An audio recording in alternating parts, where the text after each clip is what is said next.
Listeners and subscribers, how's it going? Hope all is well. California Carter back in the driver's seat.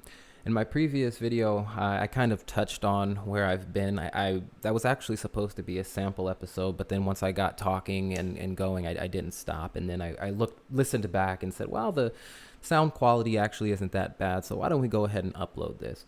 So this video here, this episode is going to be less focused on what's been happening in the geopolitical spheres and more focused on what's been going on with myself, and maybe we'll get into a little bit of extra things as well.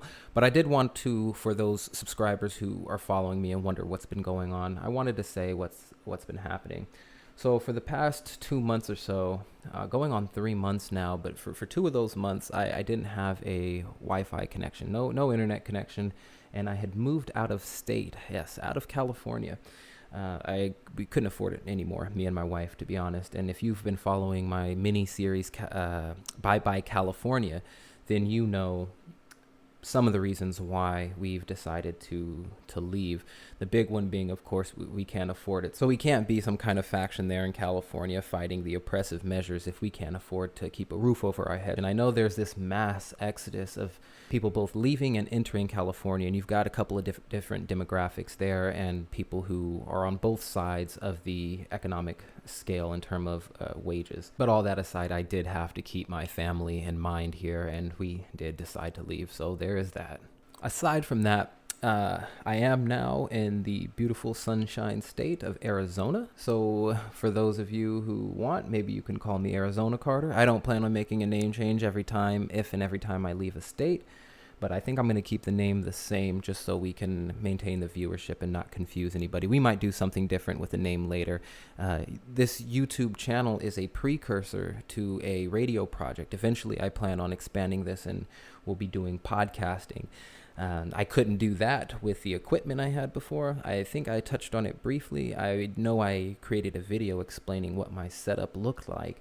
But I didn't have no cameras, no webcams, no microphones. I had an old, clunky, beat-up secondhand laptop that I was doing, my video editing on while I was using my wife's Mac just to record my voice. So I had episodes that were outlined that ended up being completely scripted and void of any personality. So now that I've at least got a microphone, maybe you've noticed this, I sound a little bit better. But now that I've at least got this microphone, we'll be able to produce higher quality content with more personality, more of me in the driver's seat, as we said. So yeah, the long and short of it is, I moved out of California, and after arriving here on my new abode, I didn't have Wi-Fi connection for 2.5 months. So that's why I've been out of the loop, at least in terms of the circles of the alternative community. But that does not mean, as I said in my previous video, that I was living under a rock. I know that we're going through this government shutdown. I know some of the nefarious underpinnings that signals.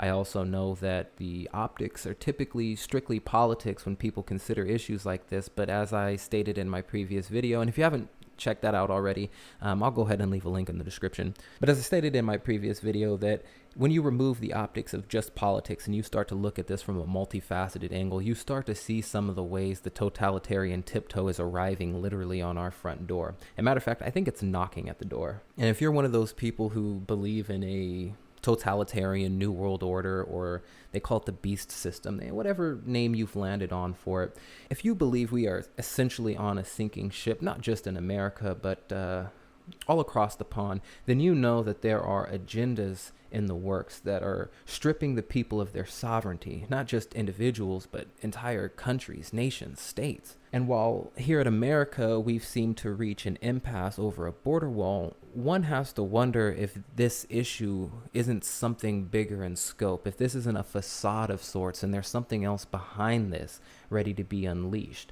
I stated that I do think that this could either be just political theater, or this could be precursors to something that's going to be happening in the future, just an indicator, some insight into what might be coming here in America. Now, I don't want to get lost on a tangent, and I don't have a script or an outline for this episode, so we'll try our best to mitigate that. But I should make it clear, as I've stated before, it's hard to understate the importance of a physical impediment when we're talking border security. But this impasse, this gridlock, is not simply about a border wall. If you buy that, I have a bridge on the moon to sell you.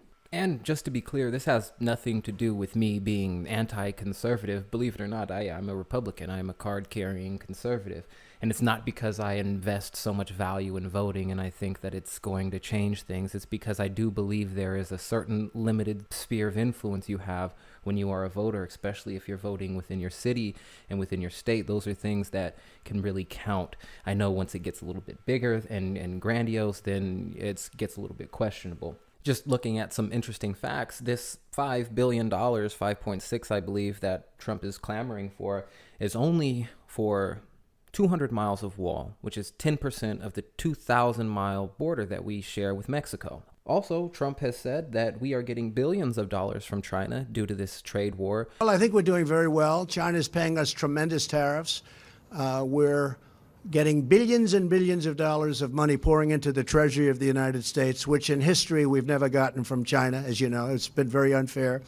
Why not use some of those funds for the wall, right? Now, my over 600-mile trip from Northern California down to Arizona, there was plenty of walls right alongside the freeway, right? Those barrier walls that stop the earthen structures from eroding and the sound barriers to protect the houses from the freeway sounds. Yeah, we build miles of walls, sometimes 15, 18 feet tall. So building a wall isn't an issue. This $5 billion, this is absolutely a facade. Again, I'm removing the optics of strictly politics here. So I don't need any right-wingers coming here and telling me we need a border wall. I am a conservative. I'm a card-carrying Republican. So I know how important a physical impediment is, as I said. But, you know, just talking about an issue like this can really highlight some of the difficulties people have when trying to disseminate information. And really, I'm talking about myself because when I'm talking, you know, it's hard to articulate exactly what I'm trying to say because it comes from a couple of different angles. And what I mean by that is sometimes people are strictly worldly. So when you start talking about spiritual aspects, it doesn't necessarily mesh with their worldview. And then when you come across somebody who's spiritual or religious, they tend to try to write off most of the stuff that deals with worldly aspects. So really, you have those two extremes. They say, well, you shouldn't be talking about politics. That's nothing but the puppet show anyway, so you don't know what you're talking about, when really there's a lot of aspects you can glean from politics that plug into things like a new world order, and you can help discern agenda that way. But here on California Carter, I want to encompass as many worldviews as possible because I do see things often from a spiritual side, a political side, a worldly side. Again, these things are multifaceted, so we have to encompass more angles. We have to remove our bias if we want to see more things, understand more things. I just think that that's a pivotal aspect, especially in the realm of information dissemination or alternative narratives, alternative media, whatever you want to call this line of work. Some people call it the truth movement. Some people call it, you know, conspiracy theories, whatever name you've landed on for this genre, which I just call journalism and independent citizens investigations. It's this kind of grassroots, homegrown movement that really can speak to other individuals who are just like you. You don't have to be some PhD. You don't have to be a novelist or a writer. You know, basically, you don't have to be anything special. You just have to have a drive to want to tell the truth and inform people about things that you think are important.